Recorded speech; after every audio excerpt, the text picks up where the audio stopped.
इस audio cassette मोहम्मदी के माध्यम से हमारा किस्सा पेश हुआ है। मंझा का वनवास उर्फ राजन का जन्म। पहले साज फिर आवाज।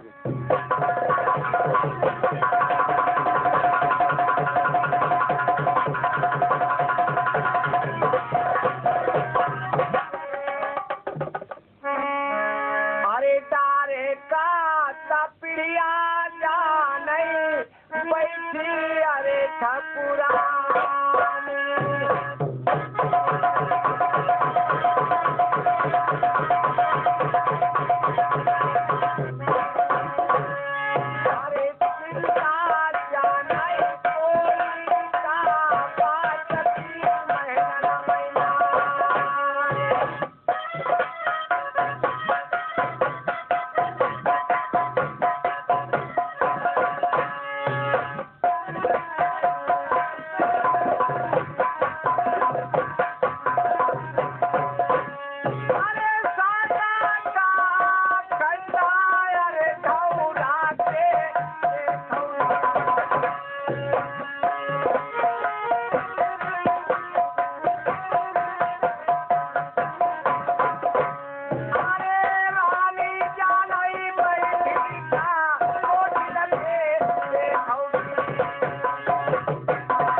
महल के लिए नहीं आए हैं।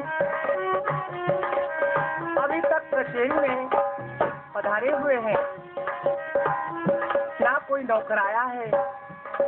खैर कोई बात नहीं, मैं मुंशी जी को। अरे लगी कचहरी प्रथम से लगी,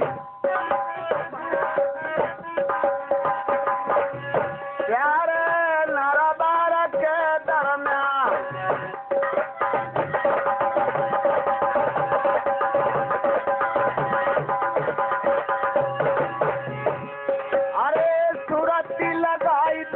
रंग महल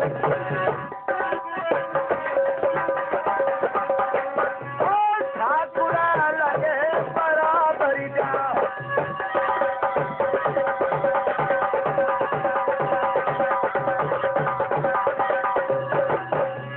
सनमा प्यारी मंझा मनमा कोई दे पहुँचे महल में जा।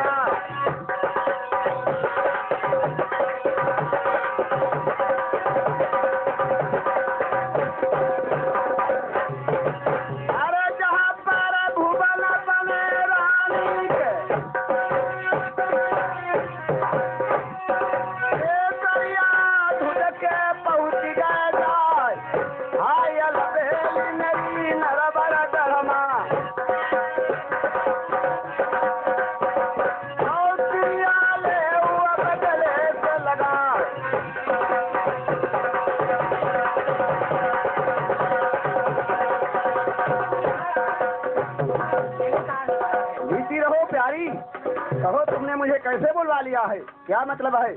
मैंने बुलवा लिया है महाराज। देखिए दीपावली का टाइम आ गया है और आप तो कह रहे थे कि सार पासे खेलेंगे।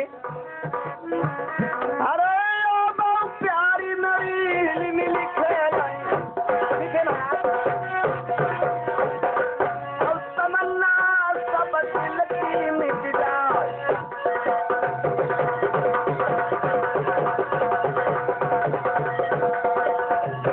अरे भोली सूरत आई पर मिट बैठे,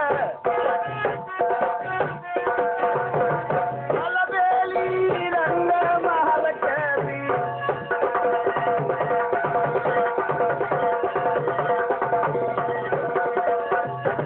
अरे लगो महीना प्यारी सावन को, ठीक है महाराज। अब ऊपर से खेल गले किनार। ठीक है महाराज। आई जब तक जीवन रही दुनिया में, अरे प्यारी कभी न छोड़ई साथ।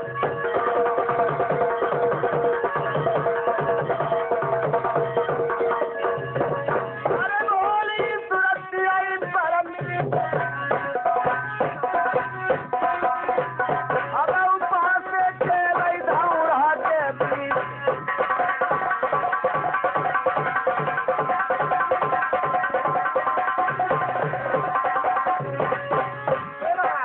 प्यारी, मुंशी जी को बुलवा लीजिए और सार पासे मंगवा लीजिए और खेलिए महाराज।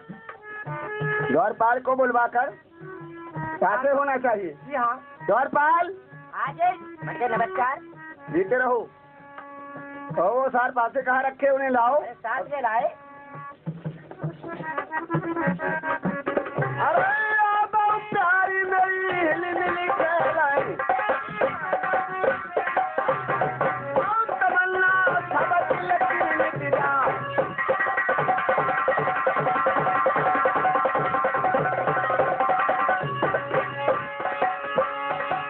आ बहुत प्यारी लगो करे से। महाराज अपना अपना गांव ले लीजिए महाराज। गाँव ले लो। जी। राजिम, तुम भी गाँव लोगे? हाँ गाँव बांट लो। मेरी तो साथ रहेगी महाराज। मेरा 9 रहेगा। तुम्हारे 9 उनके साथ। और आप क्या रखेंगे? चिट्टा हमारी, पट्टा हमारी, कुन्ना हमारे बाप। चिट्टा तुम्हारी, पट्टा तुम्हारी, कुन्ना तुम्हारे बाप का। तीनों दाव हमारे। आपने सब दाव ले लिए, फिर हम लोग क्या खेलेंगे? अरे हम लप्पू हैं, लप्पू। ठीक है, देखिए दाव को। अरे धौरा पप्पा से खेल कुमार, धौरा पप्पा से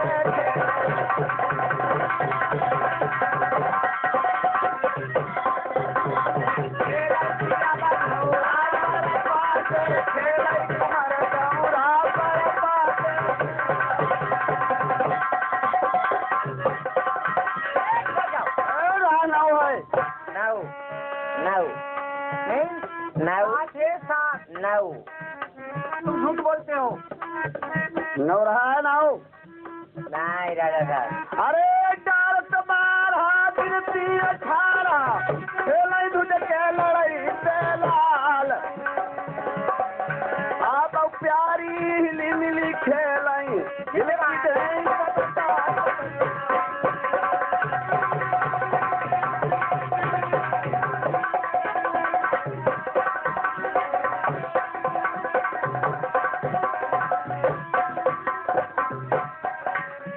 कुछ कहना चाहते हैं महाराज? क्या कहना चाहते हैं? मैं जीत गया। ठीक है, आप जीत गए हैं, लेकिन आप इधर क्या देख रही हैं? प्यारी, हाँ मुझे मालूम हो रहा। क्या मालूम हो रहा है? कोई पक्षी जा रहा है। पक्षी? ये हंसों का जोड़ा जो है जा रहा है सागर ताल पे सुनने के लिए। नहीं प्यारी, तेरी ये भूल है, ये काग है। महाराज सागर ताल पे काग क्या करेंगे? हंस जा रहे हैं सुनने के लिए। ये नहीं, काग है। अरे नहीं महाराज, कागों को मैंने देखा है। और मैंने भी देखा है कि हंस जा रहे हैं। तो ये शर्त कैसे मालूम होगी प्यारी? आप जाने।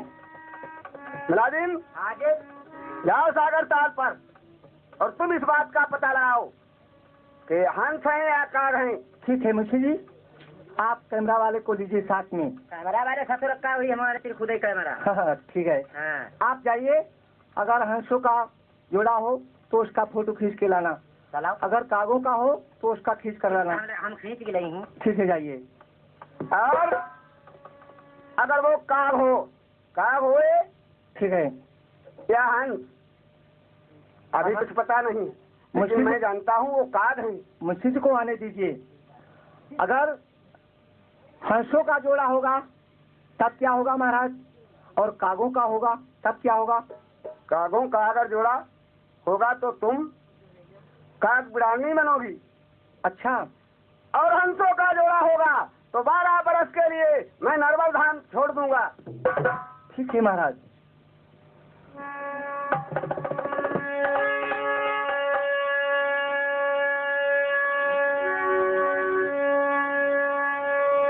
अरे जो जो का कहियो मेरे बालमा देश अरे नरबारमा।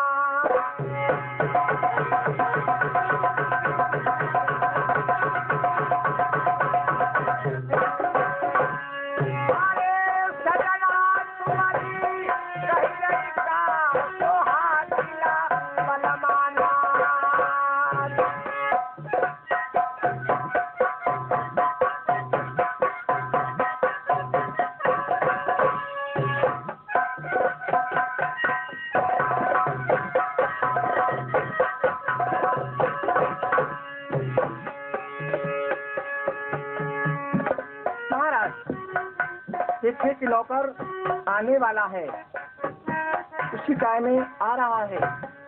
अरे खेल बल मेरी प्यारी अब ता हुई गई धौरा पर। हाँ, 7-8 नहीं होंगे महाराज।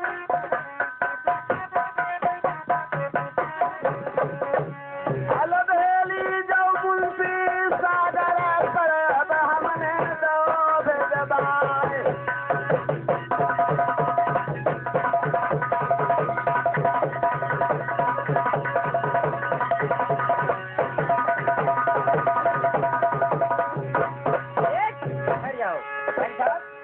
मुंशी जी, ये देखिए, ये तो आप हंसों का ले आए हैं। मुंशी जी, बहुत गजब हो जाएगा अगर मेरे महाराज देश नगर को छोड़कर चले जाएंगे तो राज कौन करेगा? सही बात है। मुझे कैसे अच्छा लगेगा। आप जाइए और कागों का खींच कर लाइए, वो फोटो लेकर मेरे महाराज के पास जाना। ठीक है? ठीक है। जाओ। अरे बैठे के हरी बैठे महलमा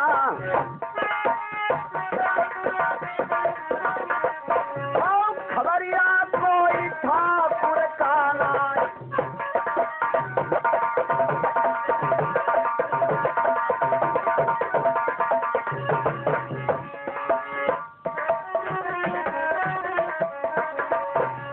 जो जोड़ा हंसन को प्यारी हुई है। ठीक है महाराज।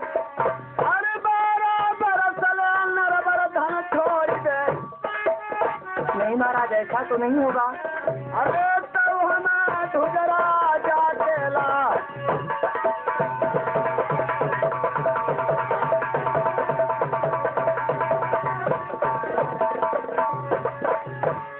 अरे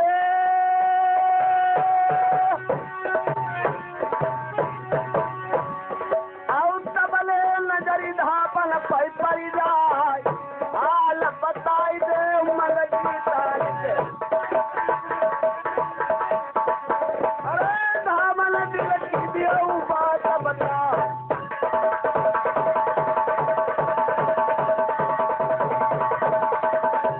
एक खा जाओ महाराज।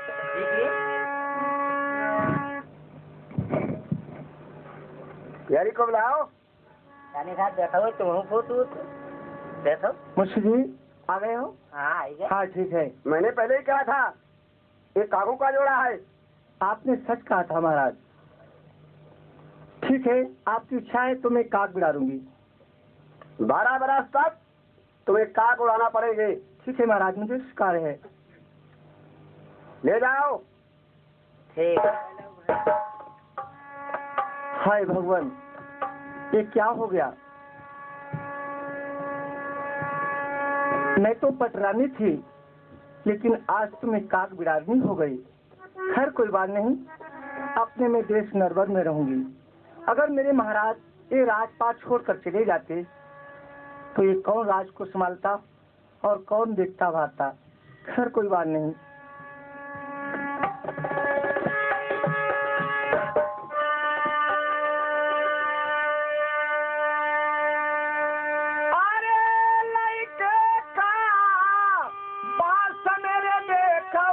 जब है अरे रानी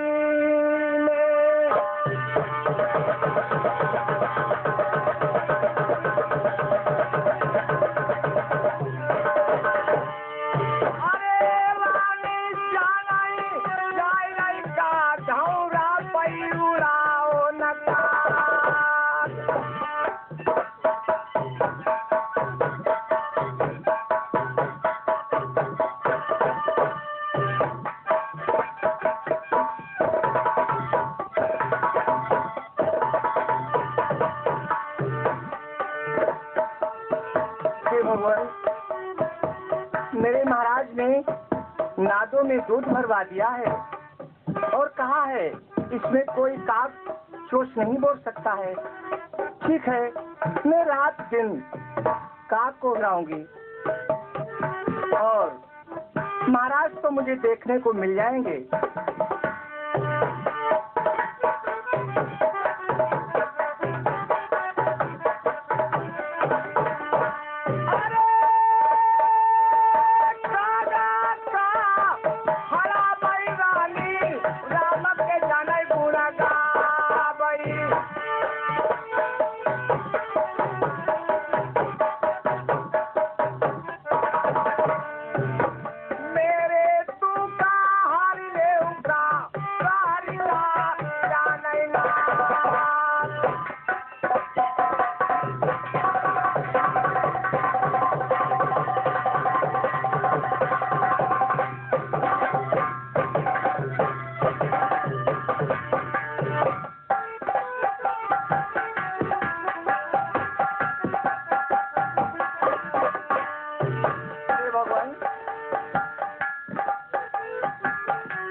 राणा प्रताप अपने दरबार में बैठे हुए हैं, इन्हें कोई खबर पता नहीं है। मेरे भाइयों,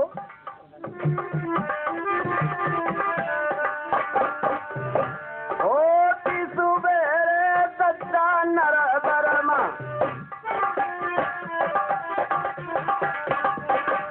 और ठाकुर सैरई करन बजात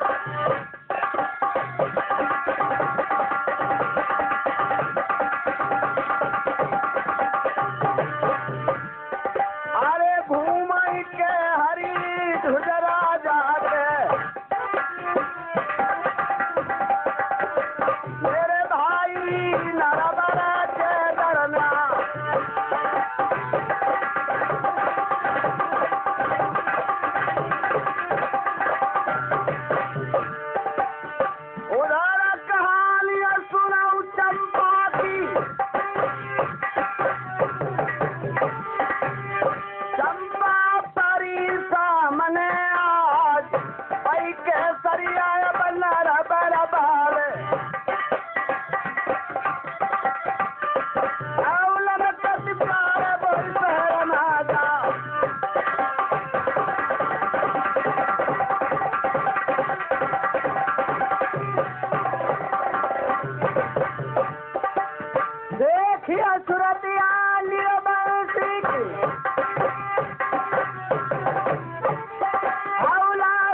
बादल फट गए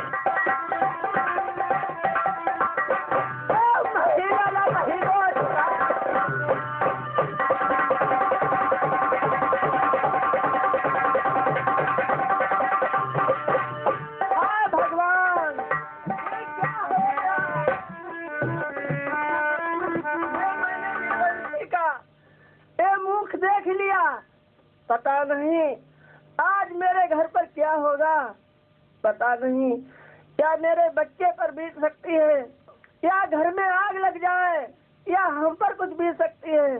चंपा, कोई पता नहीं, मैंने निर्वंशी का मुख देख लिया। हाय भगवान,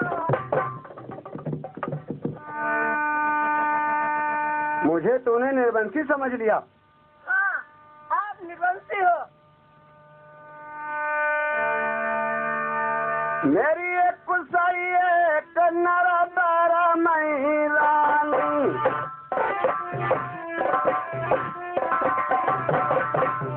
संचती भाई किसी के नाम,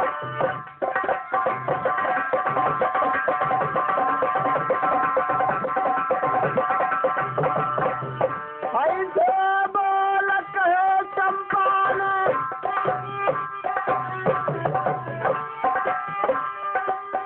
धक्का लगो चले जाएगा, हम निर्बलती हुई के नरबरमा,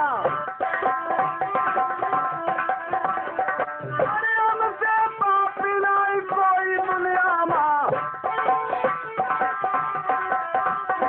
और धर्म में फूट गई है तकदीर।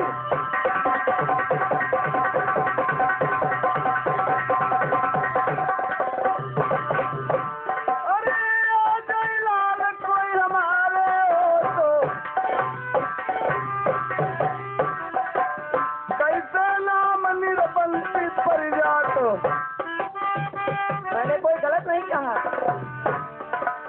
चंपा करी तुम गजब की बात,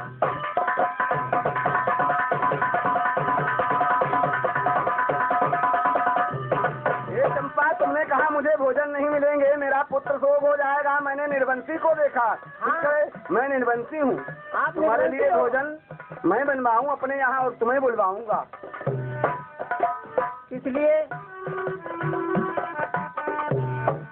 अरे सूरज लगाई दई अब तो कोठी लगी, क्या तके हरी नरबर बाल, अरे पहुँचे सब ठंडा पर जाए,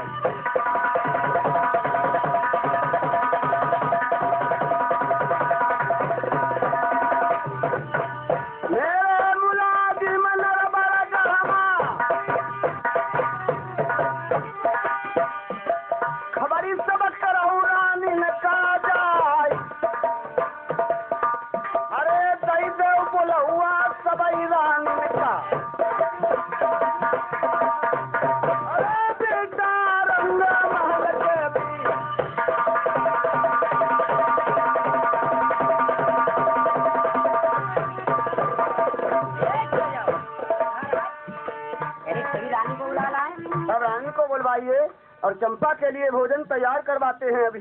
ठीक है, प्रेम से बच्चा मैं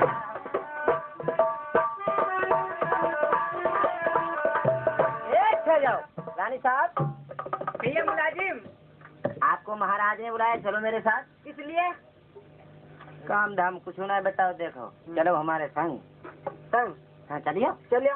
ठीक है मैं चलती हूँ। चलो आओ।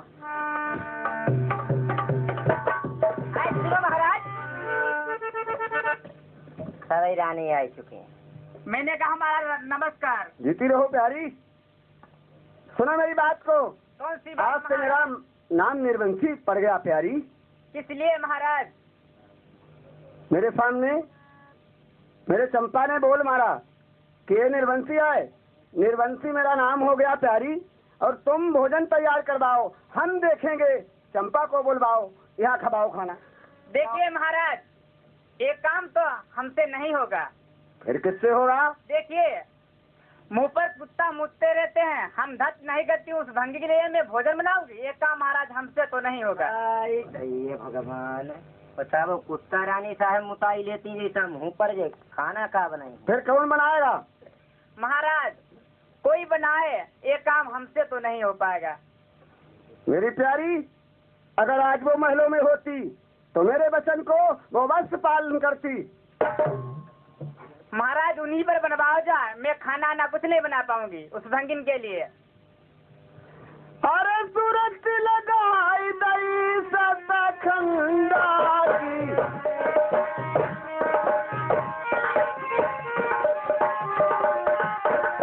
और ठाकुर बोई दे अब मंझा तिरई जा।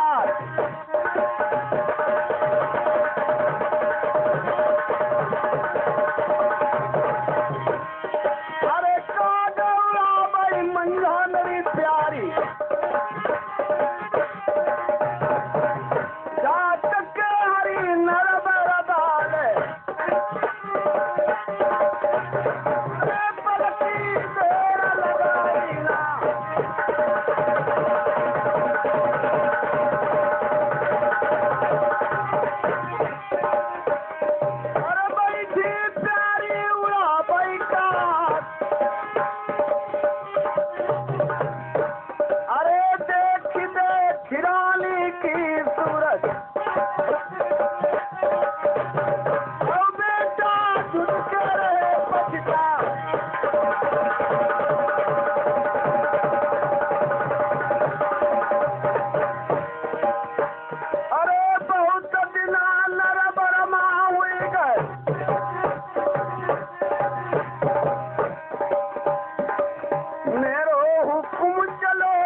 आज मैंने ऑर्डर दिया महलों में, सुरजा ने साफ इनकार कर दिया कि मैं नहीं भोजन बनाऊंगी। प्यारी कैसे बनेंगे भोजन? कैसे भोजन महाराज? प्यारी मुझे चंपा का बोल सुने नहीं गए। क्यों? चंपा ने क्या कहा है महाराज? हमारे लिए निर्वंशी कहा है। आपके लिए निर्वंशी कहा है? फिर मैं क्या करूं? प्यारी चंपा के लिए महलों में भोजन बनवाओ। ठीक है महाराज। और उसे अभी बुलवा रहा हूँ। ठीक है महाराज, अभी मैं भोजन तैयार करती हूँ। जल्दी करो।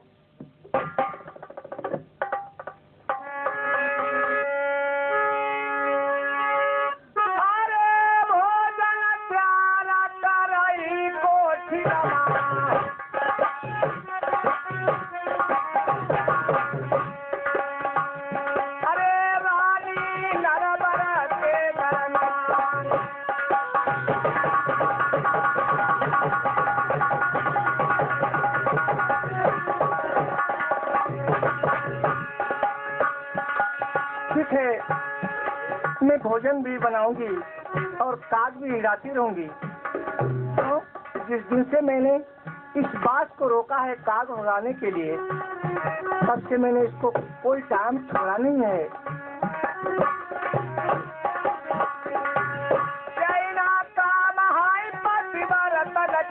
अपने बाल मकिया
कहाँ अब ही उसैला बहु बोलबा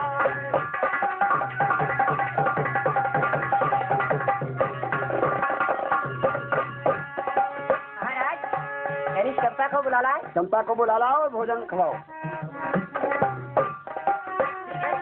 बता रहा हूँ।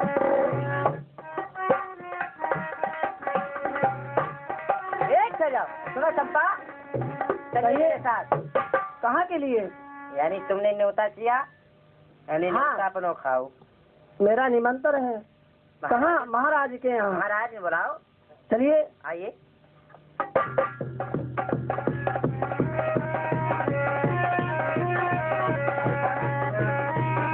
कालीन बिछी।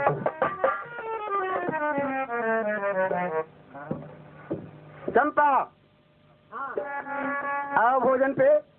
और तुम्हें भोजन मिल गया, धोखा कोई न हुआ तो तुम समझ लेना। ठीक है महाराज, आपकी मुझे जैसी तुमने आज्ञा। निर्वंशी कह दिया, और कोई बात अगर हो गई तो तेरा गला कटवा लूंगा। ये प्यार ना कैल ओ कर, अरे जिंदगी बेकार बा। ये प्यार ना कैल ओ कर, अरे जिंदगी बेकार बा। प्यार कला, प्यार कला, प्यार कला, प्यार कला, प्यार कला, प्यार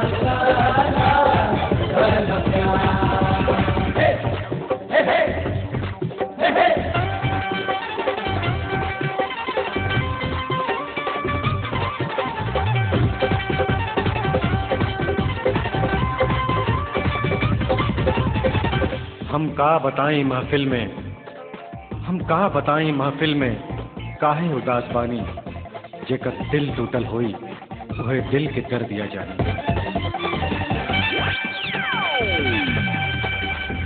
जवानी 4 दिन के इसमें रंग जाएगा।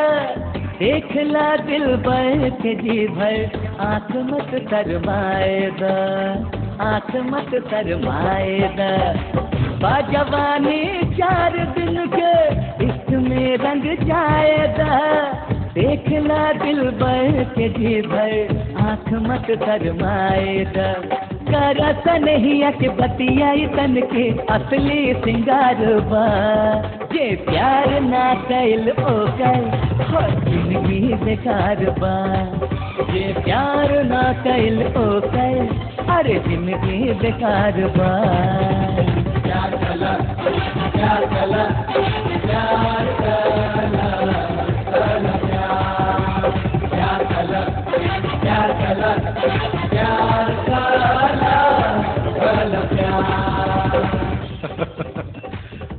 मोहब्बत न करिहा रह जइबा अकेला, मोहब्बत न करिहा रह जइबा अकेला। कहाँ प्यार दुनिया में सच्चा मिलेगा।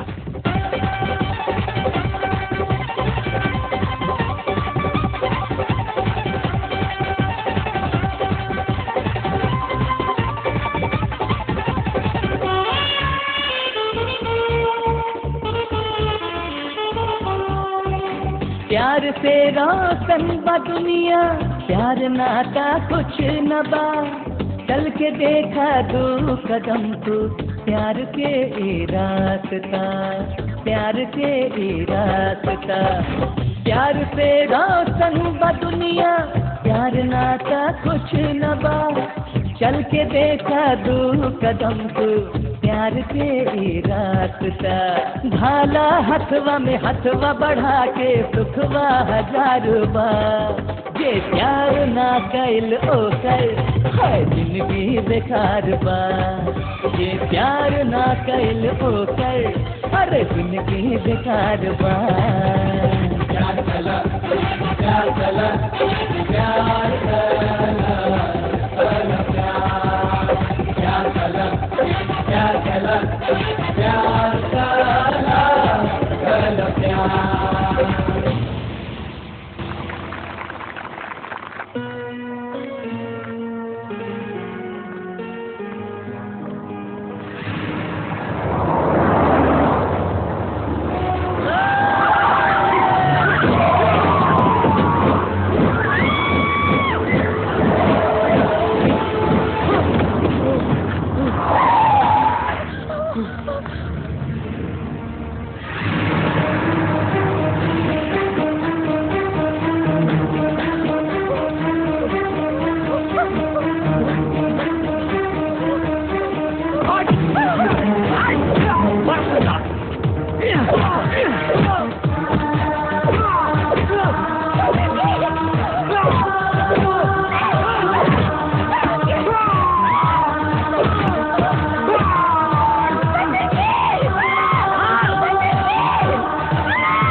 बजरंगी की जान खतरा में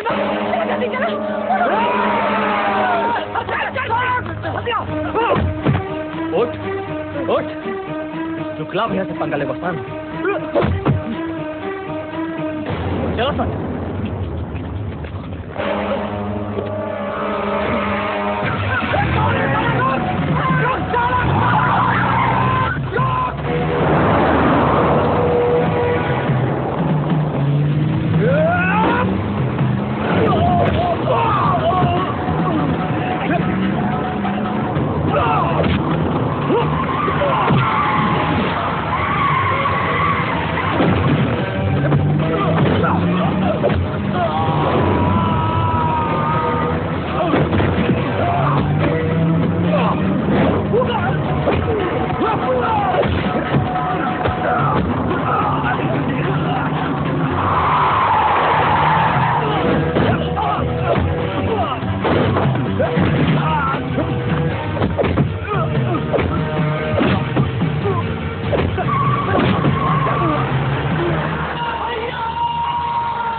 बजरंगी परीक्षा ना दे पाई पैर और दाएं हाथ की हड्डी पूरा तरीका से टूट गई बा। सही होके में बहुत समय लगी।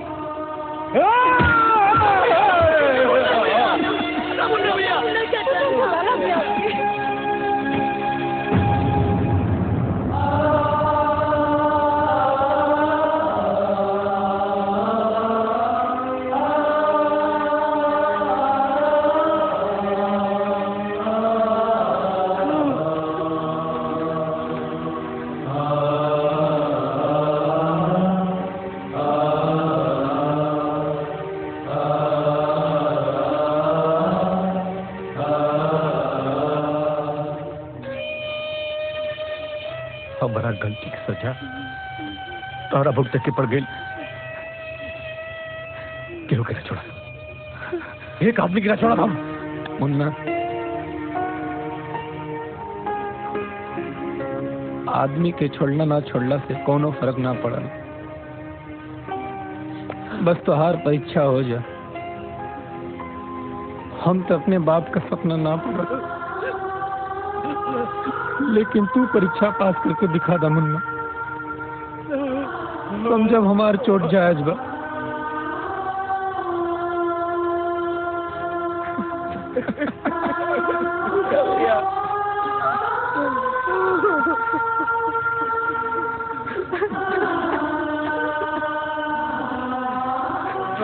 मुन्ना, सही दोस्ती का पहचान दुख में होला मर्द। हमार पार दोस्ती दुनिया याद रखी। हमनी की दुश्मनी आदमी से ना समय से है। तोरा के हाल में छोड़ के ना मुन्ना, तू हमसे वादा करा तू परीक्षा देवा और परीक्षा पास करवा तू।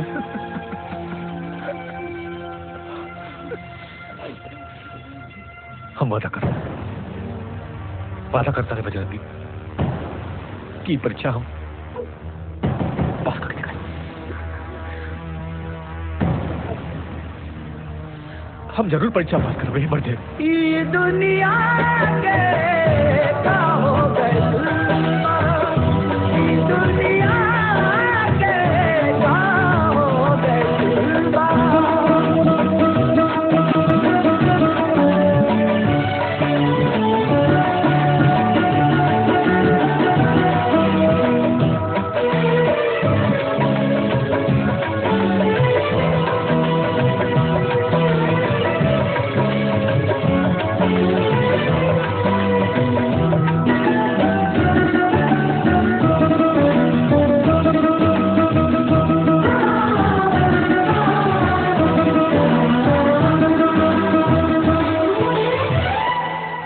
बा कौशल्या, आदमी के जिंदा रहते बैकुंठ कब मिल जाला?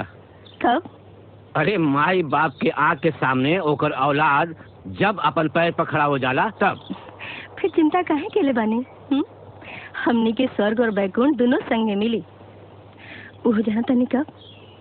जब हमार बेटा ए गांव में एसपी बन के आई तब। कितना अच्छा लगी वर्दी ओकरा ऊपर, जब वर्दी पहन के अपने बाबूजी के सैल्यूट मारी। कौशल्या, जिंदगी जिए का मकसद पूरा हो जाए। बाबूजी,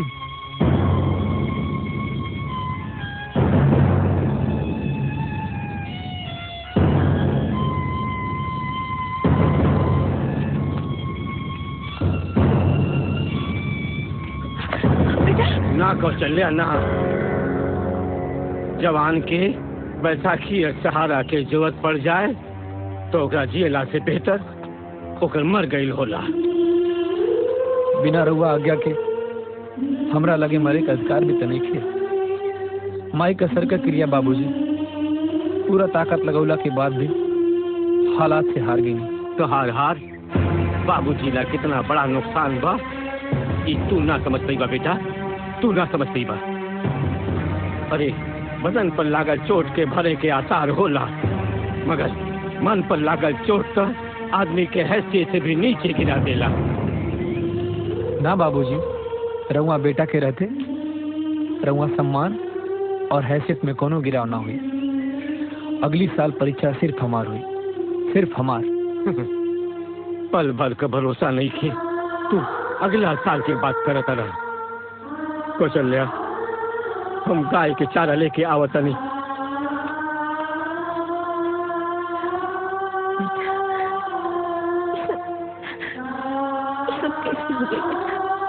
मायू,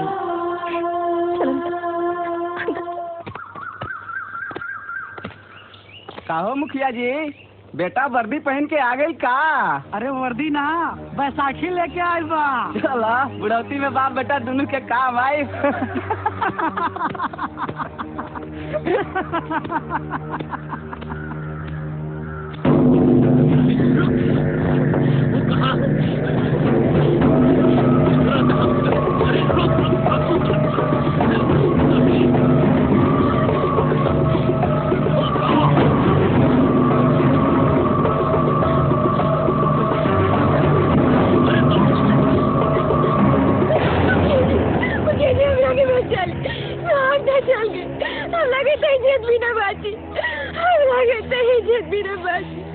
चिंता मत कर बिटिया, चिंता मत कर।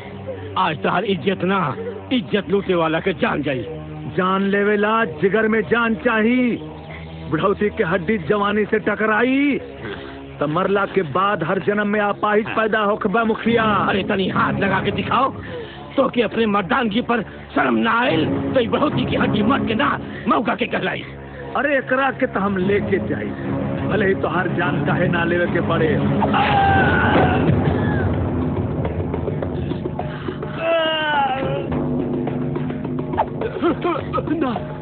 जाके कहती है बबुआ से, ये अभी शुरुआत बा और अंत वो बबुआ के इतना भयानक हुई कि सोच नहीं सकत हूँ।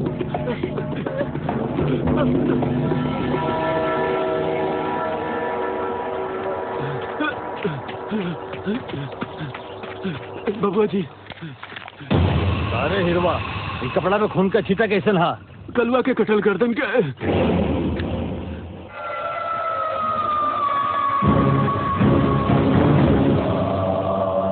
कौना के हाथ में इतना ताकत आ गेल बा? जवन बबुआ के जांग के बाल उखाड़ल तो दूर, सीधा मोच के बाल उखाड़े की गलती कर ले बा। संग्रामपुर के मुखिया।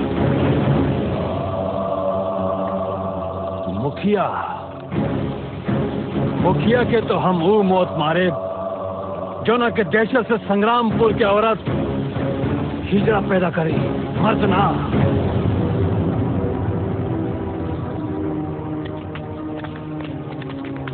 बाबूजी, बाबूजी खून? हाँ, आज भी कहो, वो भी बबुआ के आदमी के हालात के कारण तहार परीक्षा छूटल। मगर आज हम हालात से हार गई होती देखो अबला का इज्जत चल गई हुई। अरे तो अबला के चक्कर में अपना सर पे बर्बादी लेला के का जरूरत रहल हो? अरे जरूरत रहल को चल जा, जरूरत रहल समय के मांग बा को चल जा कि खून का बदला खून। आज अपन आदमी के गर्दन कटला के बाद बबुआ के भी पता चली कि खून का कीमत का होला। कीमत बतावेला ताकत चाहिए बाबूजी। 2 आदमी मिलके बबुआ का मुकाबला ना कर पाई, पर 2 आदमी के बलिदान 200 आदमी में जोश पैदा करके रख दी। और जोश बबुआ के आदमियों के होश खराब करके रख दी। राव सब बात ठीक बा, हमारे को बात मानी।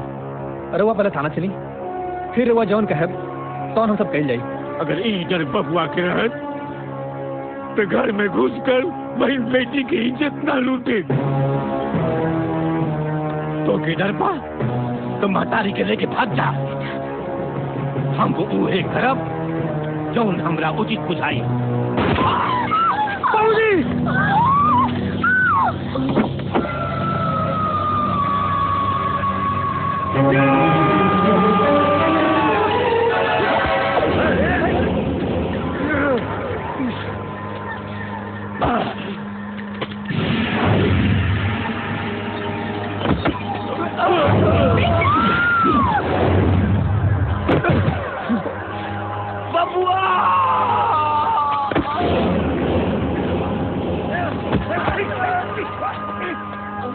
बोल बुढ़िया, पहले तोरा बेटा के मारी कि तोरा पति के? बोल।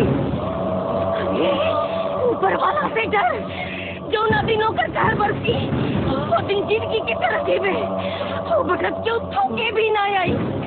बहुत गर्मी बा पूरा खानदान में, गोली मार के ना हड्डी तोड़ के मुआए। चटकत हड्डी का शोर पूरा गांव सुनी, फिर बबुआ के खिलाफ कोनो उठे की हिम्मत ना करी।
सुहाग ओकरा औलाद से बढ़ के होला और जवान बेटा के रहते ओकरा महतारी के सुहाग उजड़ जाए कि ओकरा कोख की कमजोरी के निशानी हो।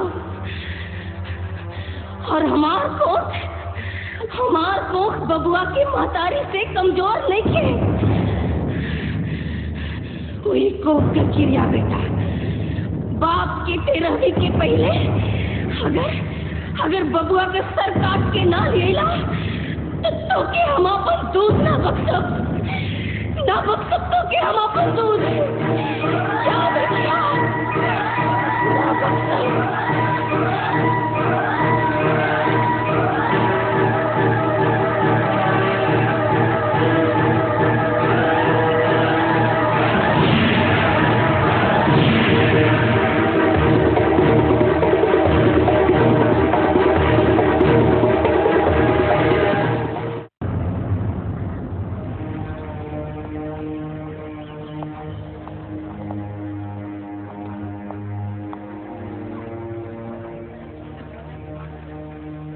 बड़ी दुखद घटना भई। अब का कही जा सकता? जैसन करनी आओ वैसन भरनी।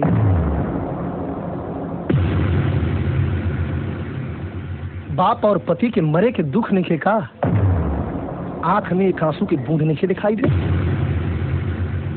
साहेब, जब दिल के दुख दिमाग पे चढ़ जाला ना तो आंख से आंसू ना बदन से बेहिसाब खून गिरेला।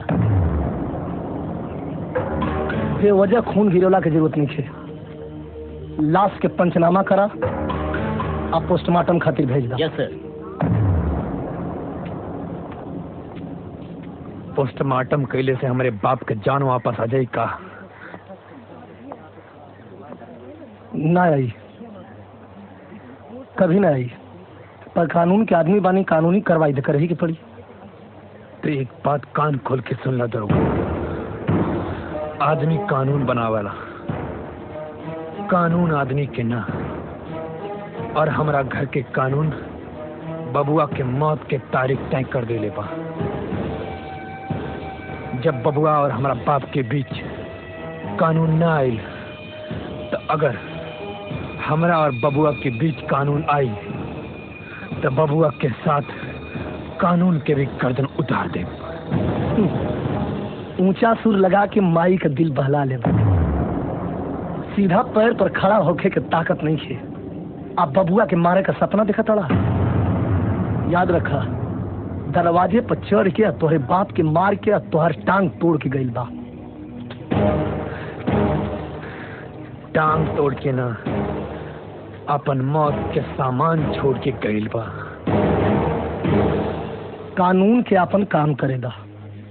आ एक बात याद रखा, कानून के मदद से ढेर फायदा ना हुई तो कोनो नुकसान भी ना हुई। हमारा साथे चला, एसपी साहब से मिल के कोनो न कोनो रास्ता निकल जाए।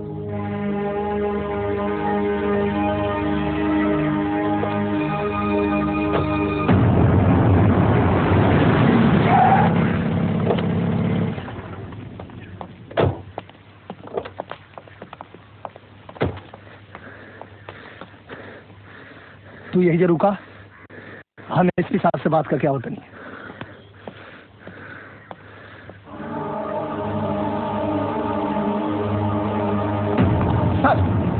यस साहब, हम एगो बात कहल चाहते हैं। कहा?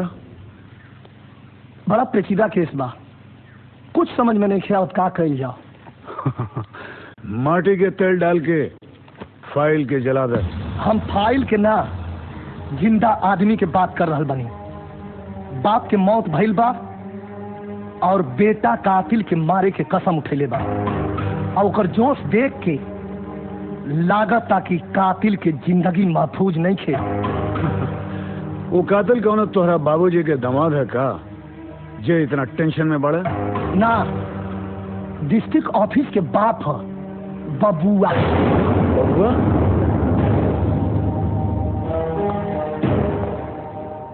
ओकरा मारे के कसम के ले लेबा? संग्रामपुर के मुखिया के बेटा बजरंगी सिंह। लड़का बा, चोर डाकू के खेल बुझत होई। बुला ले आवा। वो बहादुर के चेहरा हमू देखी। सर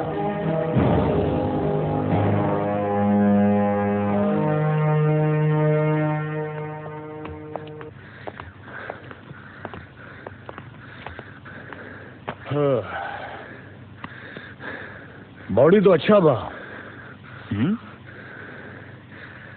बाकी करे या तो छाती के भीतर होई। एगो बात बताओ, ये जोश माई के दूध के हाँ कि आटा चक्की के पिसान के? एक बार बबुआ का पता बता दी, फिर खुद पता चल जाई। पहला बार एगो आदमी हम देखा था नहीं जिकरा बबुआ के डर नहीं खे।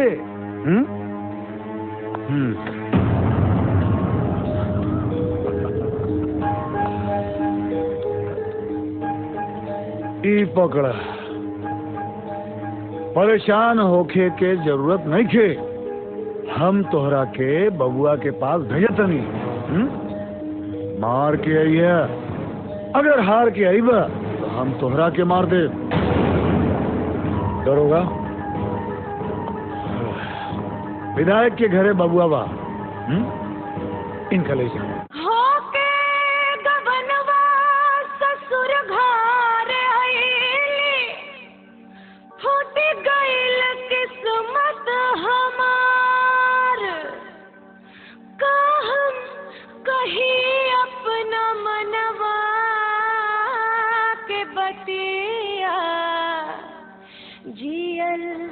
भाईल दोसवार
न होके दिल कैसे माने हाय दैया हमरा मरद से कुछ न होके तड़पे जवानी हाय दैया हमरा मरद से कुछ न होके दिल कैसे माने हाय दैया हमरा मरद से कुछ न होके तड़पे जवानी हाय दैया हमरा मरद से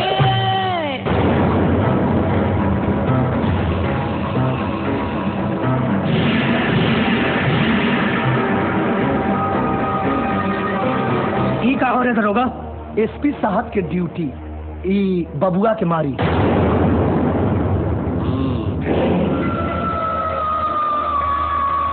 हमरा के मरबे मार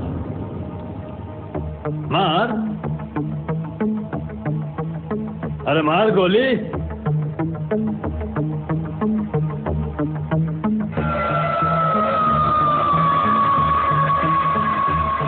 हाथ में तेल लगा के आयल बाड़े के भैंसे के दूध बाप के खून।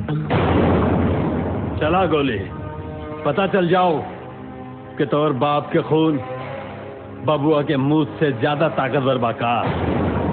बाप के खून का ताकत ही आज तेरा सामने मौत बन के खड़ा बा।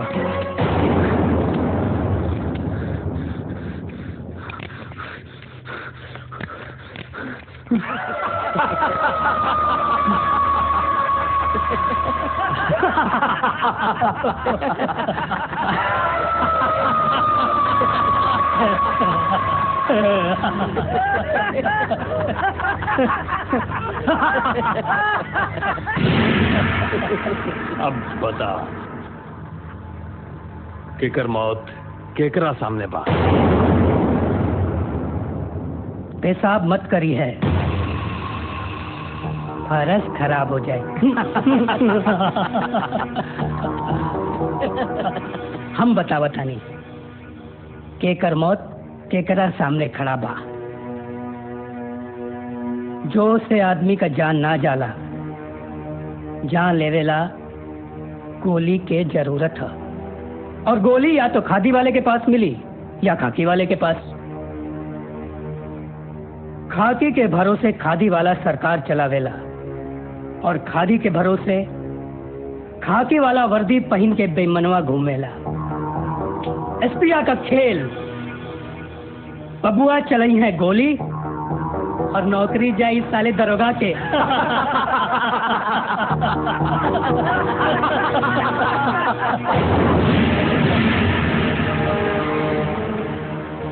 गलती ना विधायक जी, बाप पेट पे आई तो गोली मारे में लेट ना करो। इच्छेगो के जोर पे 47 को रोक ले बेका। केहू एक कदम भी आगे बढ़ल तो सरकारी गोली के ताकत का पता चल गई। घुसी 1 इंच निकली 47 इंच बन के। बजरंगी तू भाग, भाग बजरंगी, तू भाग। ये हरामियन के हम देखा था।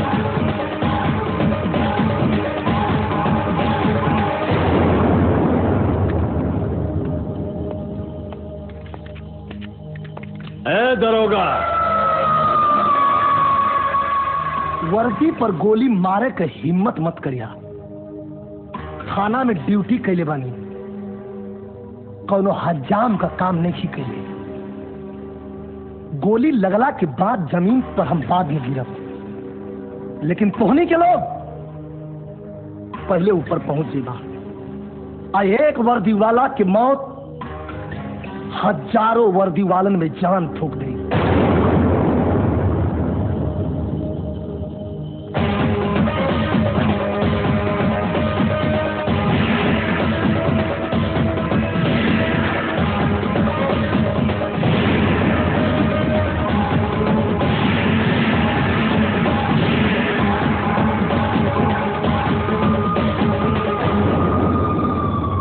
हलाल का मुर्गी कब तक खैर मनाई। आज तो दरोगा बचा ले गई, एसपिया से टुकवा देता नहीं।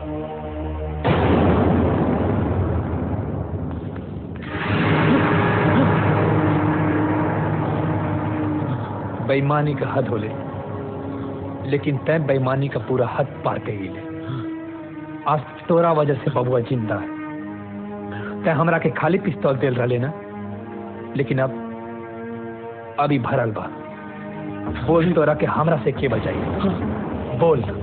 हमरा के माफ कर दे, छोड़ दे, हमरा के छोड़ दे।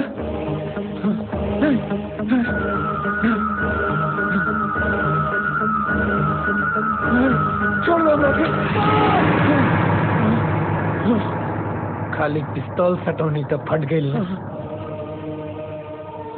सोच सोच, जब बबुआ हमरे बाप के हमारी आंखी के सामने मर लियो। सोच सोच, जब बबुआ हमारे बाप के हमारी आंखी के सामने मर लियो तो हमारा ऊपर का बीतल होई। सोच।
से कई वादा तो हम पूरा कर देंगे बजरंगी।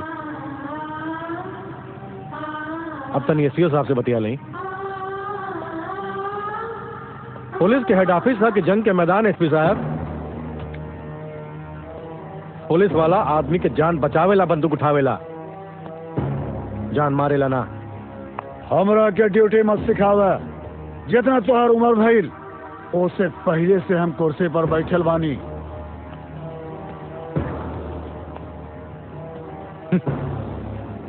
उठक बैठक कैला से ड्यूटी ना हो जाला। उम्र के लिहाज करतानी ना तो ऊपर से लेकर नीचे तक फाड़ देती। हाथ उठावे के गलती ना, वर्दी ना पहले रहता तो हथवा उखाड़ के फेंक देले रहती।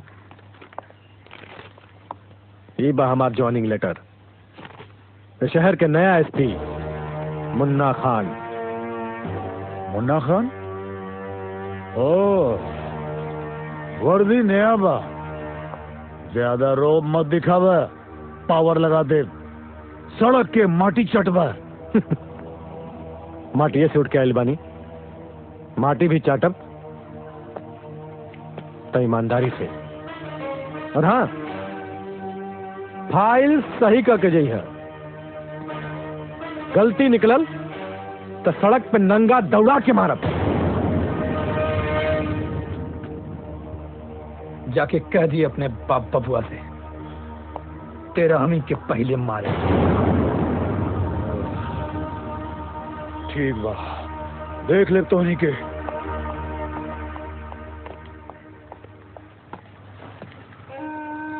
रुका मुन्ना, हम नहीं की चाहत कि हमारा वजह से तुम्हारे वर्दी पे कोनो खून का दाग लगे।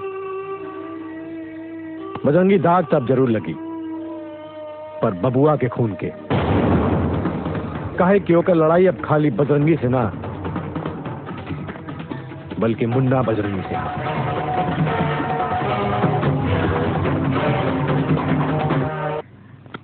चिंता मत करी, एसपिया ओकरा के गोली से उड़ा देले हुई। उ दरोगा के तो मुंह हाल करे कि एक एक दाना के तरस चाहिए।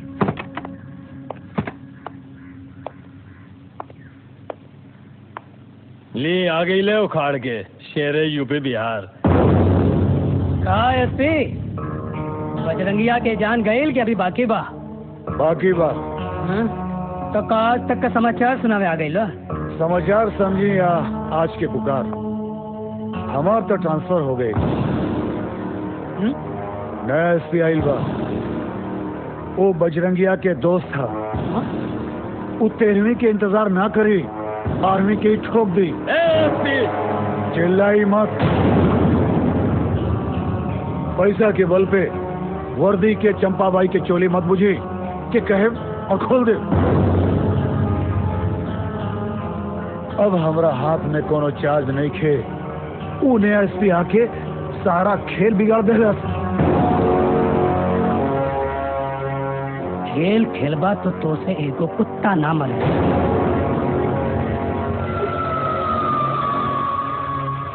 अब कैसे मराई हम बताओ तानी। ए पलटू। ये भाई जी। बजरंगिया और उसका दोस्त के मौत के बंदोबस्त कर, और ऐसे मौत दे कि वो मौत बजरंगिया के बाप के मौत से भी बदतर होके।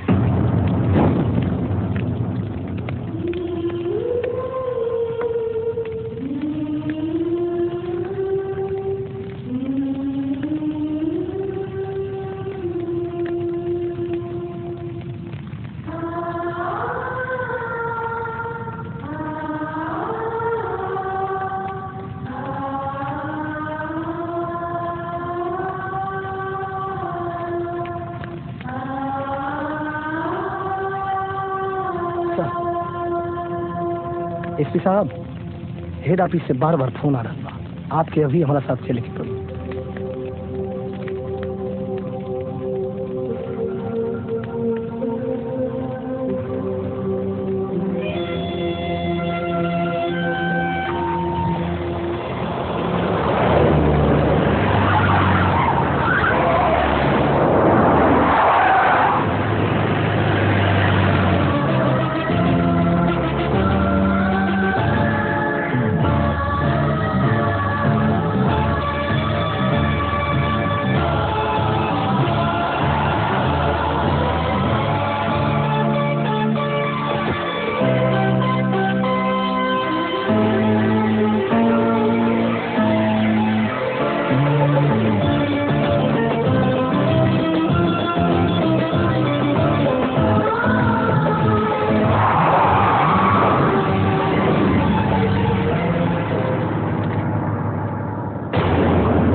रुकिए दरोगा जी, हम देखल चाहतानी कि बाबूजी की मौत बजरंगी के अंदर कितना आग भर दिले बा।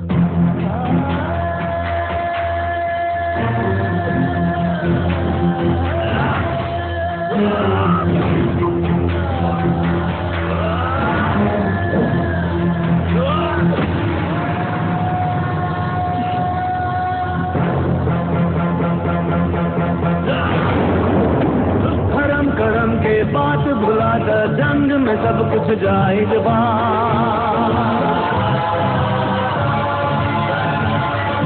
धर्म करम के बात भुला कर जंग में सब कुछ जायज बा। खून के बदला खून से लेला कुछो नहीं न जायज बा। धर्म करम के बात भुला कर जंग में सब कुछ जायज बा। खून के बदला खून से लेला कुछो नहीं न जायज बा। गीता के उपदेश में कहले, गीता के उपदेश में कहले ये भगवान के संग सारा साधा अर्जुन सामने बात सुमन।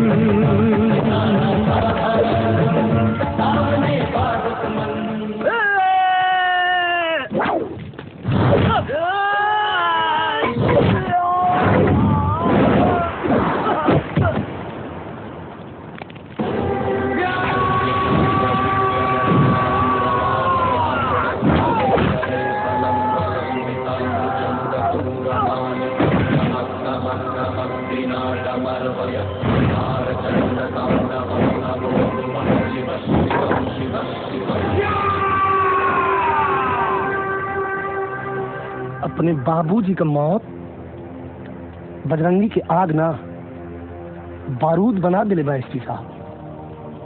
और अब ये बारूद जब फटी तब बबुआ का टुकड़ा बटोरल मुश्किल हो जाएगी।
हमके तोड़ना तोरे बाप बबुआ का सर जाए वो तेरानी के पहले।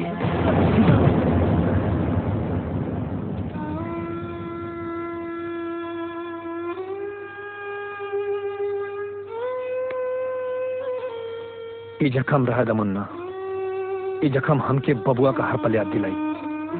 वाह का बात है। अब बबुआ के पता चली कि ओकर पाला कोनो मर्द से ना शेर से पड़ल बा। हाँ लेकिन अब और सावधानी बरतला का जरूरत बा। कहे से कि हाथ बबुआ के आदमी के ना खुद बबुआ का, और दूसरा बार करे में वो अपन पूरा ताकत झोंक दी। ओकर मुकाबला करे खातिर हम तैयार बानी, बस हमके बबुआ का सर चाहिए। बबुआ के सर इतना आसानी से मिल जाए कि गांव के लोग हमार बोटी नोच के गोटी खेले। सारा गलती पलटुआ के बाद जीजा, पूरा नाम माटी में मिला देला ससुरा। हमार मामी दिन में छतक ठीक नहीं खे लागत, कुछ दिन डाकू के काम छोड़ के साधु के काम शुरू करी। साधु भी बना तो पहला हवन बजरंगिया के लाश पे करा। भाई जी डॉक्टर नहीं आ गई।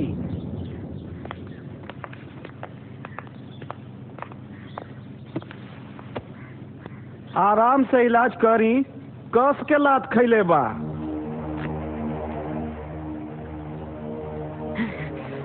भाई जी अब की तो बजरंगिया बच गई बा। दूसरा तेल मिलन ना, साले के देखते गोली मार दे।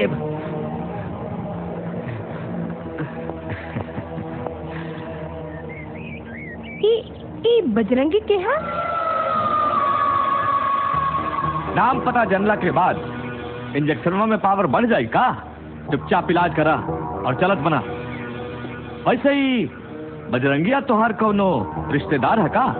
ना ना, बजरंगी से हमारा कौनो रिश्ता नहीं थे। ये दवाई देता नहीं, सुबह शाम खाई के पड़ी। अच्छा हम चला नहीं।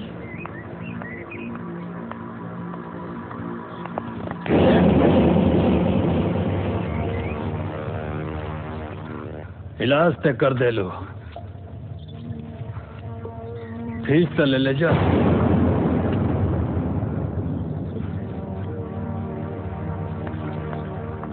ए ट्यूबलाइट। हाँ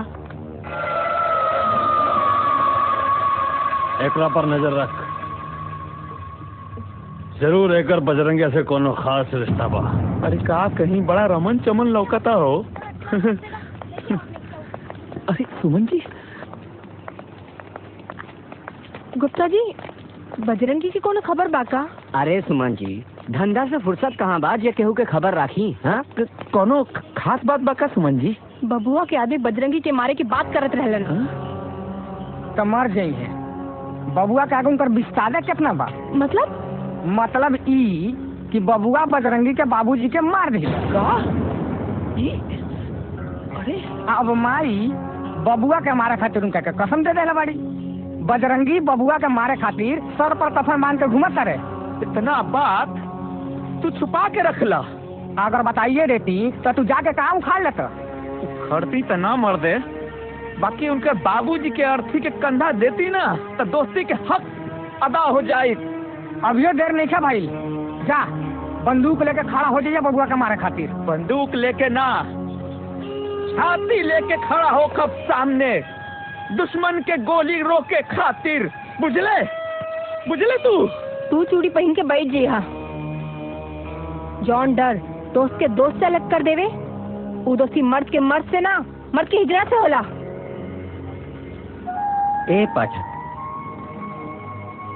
मौत तक कब्बो न कब्बो अइबे करी, लेकिन बात जब मर्दानगी पे आ गई बा तो मौगा की मौत मरे से अच्छा बा दोस्त के ऊपर दोस्ती की मौत मरल जाओ।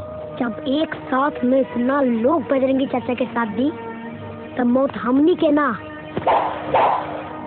बबुआ के मिली।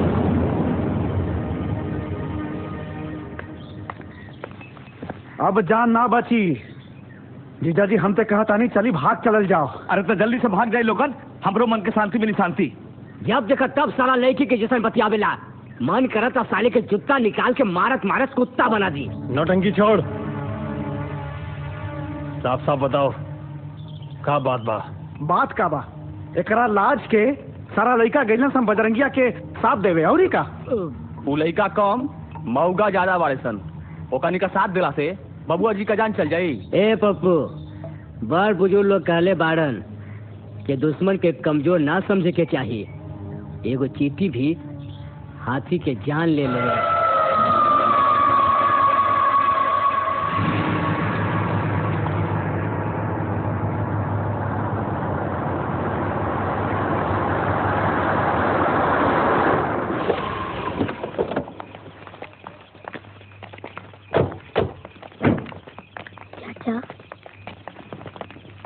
का हो बजरंगी, हमनी के इतना गैर समझ लेला कि मुसीबत के समय में एगो खबर तक ना।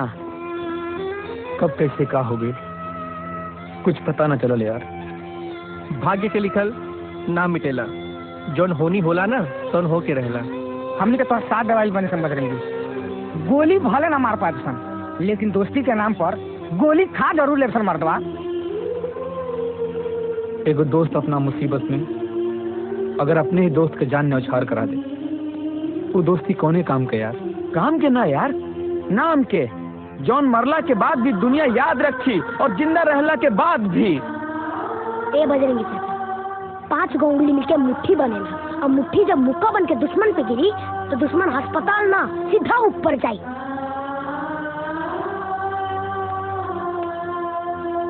बजरंगी